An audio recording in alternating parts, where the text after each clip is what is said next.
नमस्कार, मी शनाया. महाराष्ट्राच्या राजकारणात सध्या एक विधान प्रचंड चर्चेत आलं आहे आणि ते विधान आहे जय पवारांचं. 2029ला सुनेत्रा पवार मुख्यमंत्री व्हाव्यात असं जय पवारांनी म्हटलंय आणि त्यानंतर राज्याच्या राजकारणात एका नव्या चर्चेला सुरुवात झाली आहे. कारण हे विधान केवळ कौटुंबिक समर्थन म्हणून पाहिलं जात नाही, तर अजित पवार गटाच्या भविष्यातील राजकीय रणनीतीचा भाग म्हणून देखील त्याकडे पाहिलं जात आहे. बारामती पवार कुटुंबाचा बालेकिल्ला आणि इथून सुरू होणारं प्रत्येक विधान हे महाराष्ट्राच्या राजकारणात मोठा संदेश देत असतं.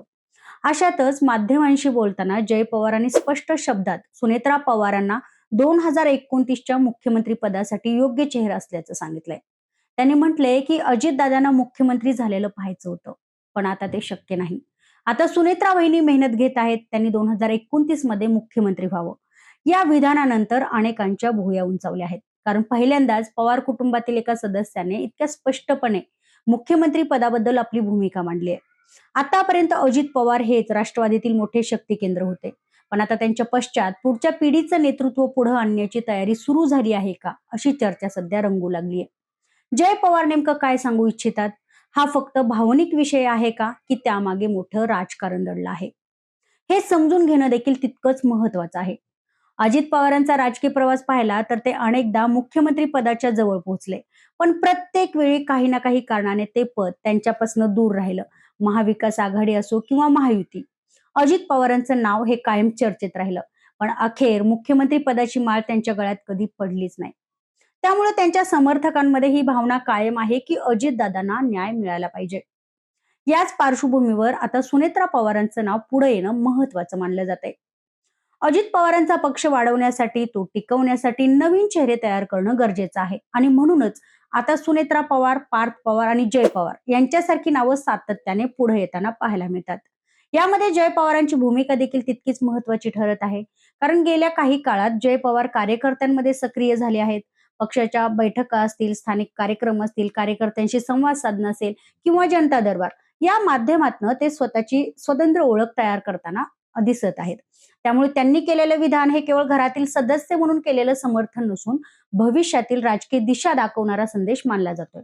आता प्रश्न असा आहे की महायुतीत याकडे कसं पाहिलं जात असेल? भाजपकडे देवेंद्र फडणवीसांसारखा मजबूत आणि अनुभवी चेहरा आहे, तर शिवसेनेकडे एकनाथ शिंदे यांचं नेतृत्व आहे. अशा परिस्थितीमध्ये अजित पवार गटाकडून सुनेत्रा पवारांचं नाव पुढे येणं म्हणजे भविष्यातील शक्ती प्रदर्शनाची सुरुवात असल्याचं मानलं जातंय. भाजपच्या काही नेत्यांनी यावर सावध प्रतिक्रिया दिली आहे. त्यांनी स्पष्ट शब्दात सांगितलं आहे की मुख्यमंत्री होण्यासाठी केवळ इच्छा व्यक्त करून चालत नाही, त्यासाठी मोठा जनाधार, राज्यभर प्रभाव आणि आमदारांची ताकद लागते. म्हणजेच भाजपने आतापासूनच आपली भूमिका स्पष्ट करण्याचा प्रयत्न केला आहे. तर दुसरीकडे शिवसेनेतही या चर्चेमुळे हालचाली सुरू झाल्याचं बोललं जात आहे, कारण महायुतीत प्रत्येक पक्षाला स्वतःचं नेतृत्व पुढे करायचं आहे.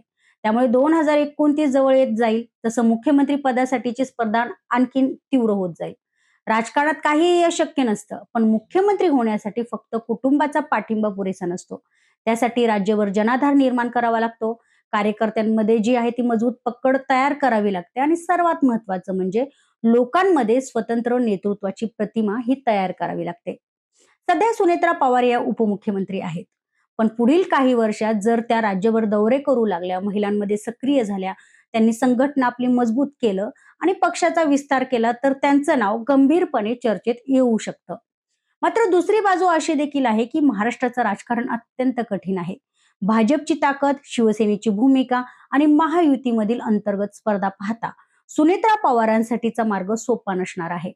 पण एक गोष्ट नक्की आहे की राजकारणात वातावरण अचानक तयार केलं जात नाही. त्याची सुरुवात अशाच छोट्या आणि मोठ्या विधानांपासून सुरू होत असते.